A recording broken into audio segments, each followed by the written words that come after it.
All right. Not a paid sponsor.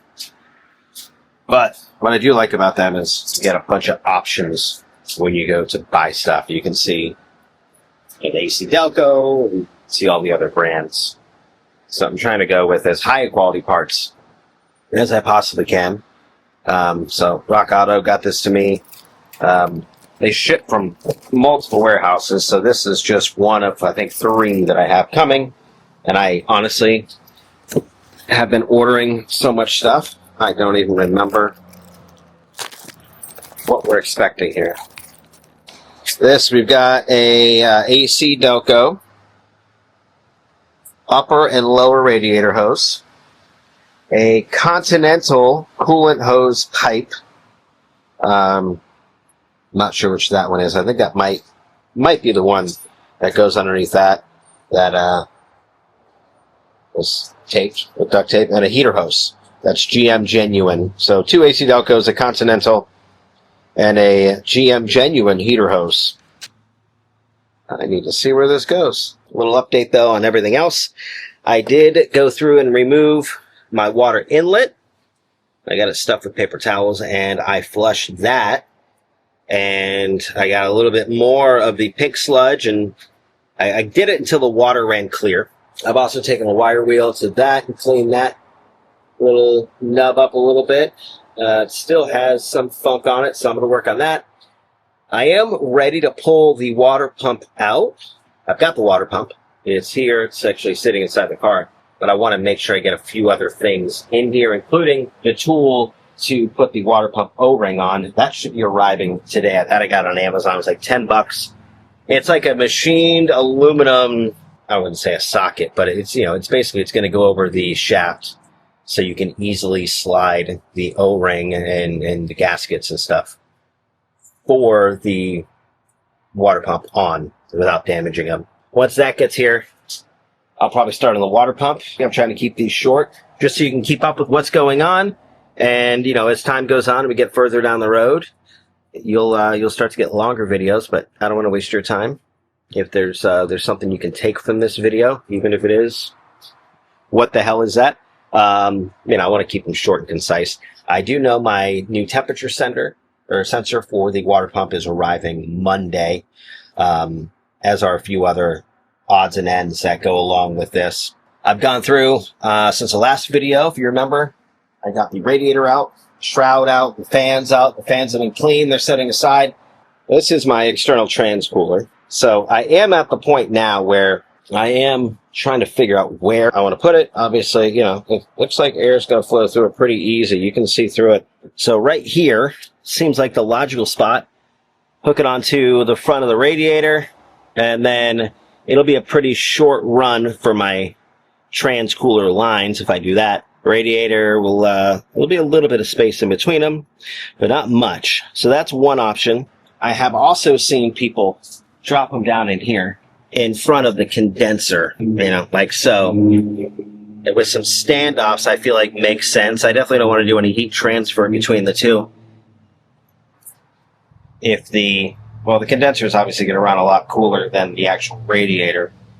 But if I'm pumping hot transmission fluid through a cooler that is right by the condenser, it's probably not going to allow that to operate as efficiently.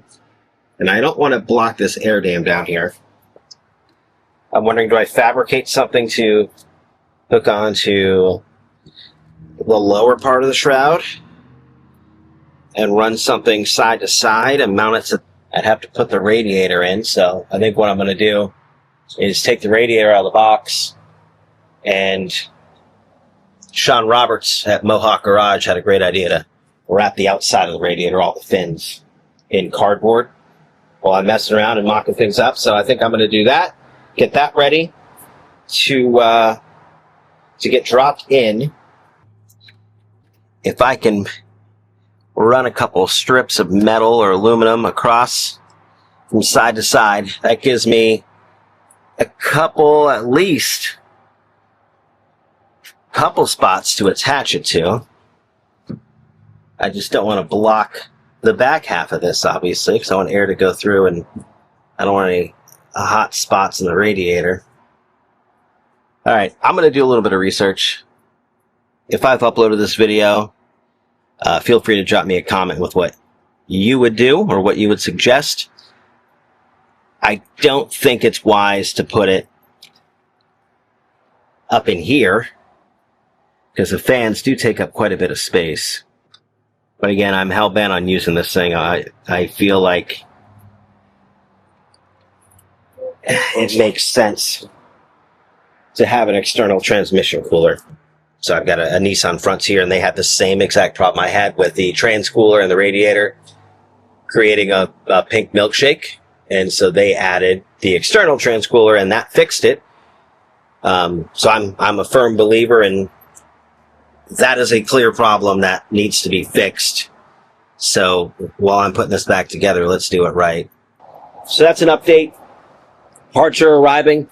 We're a few days away from all the other parts arriving. The only thing I have not ordered yet is anything for the OptiSpark, because I really want to get that thing out. I had a great commenter on one of my, I think it was on a short, that said, hey, if you've got the original Opti, don't get rid of it, just rebuild it. Throw an MSD cap and rotor on it, because that Mitsubishi sensor, they don't make them anymore. Petrus does make one that's similar, or they've sourced one that's similar, but if I've got a great Mitsubishi sensor in my stock OptiSpark, I'm going to try and just, check the bearings, make sure they're good, and then do the cap and rotor and get it back in there.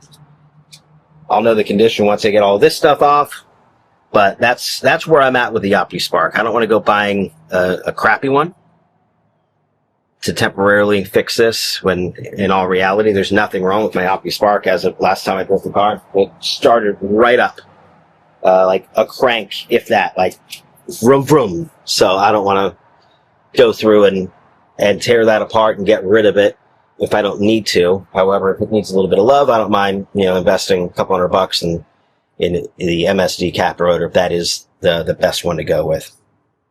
So there's your update on this channel. There's going to be a lot of bringing this C4 back to as close to new as I possibly can, because I'm just stockpiling parts, and whatever I don't have, I've got a hell of a source to get them, new or used.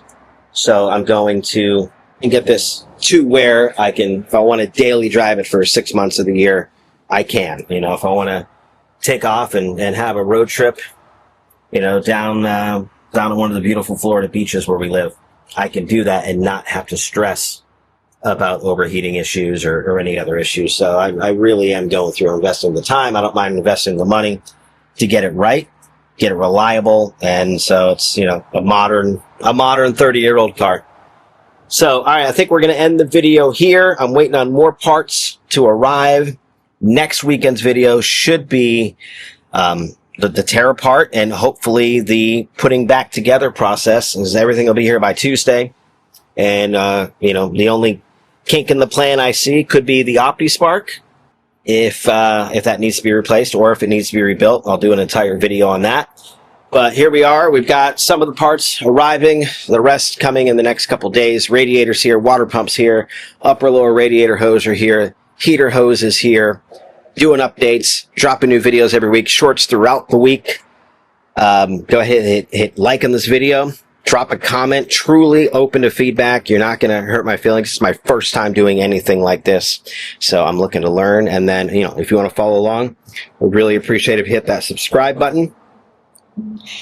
And we'll be updating again in about a couple days. I'll start filming as we rip the water pump and the rest of this out, putting new belts on it and everything else. So a lot more to come. Again, truly appreciate if you've made it this far, your time spent watching this video, and we'll talk soon.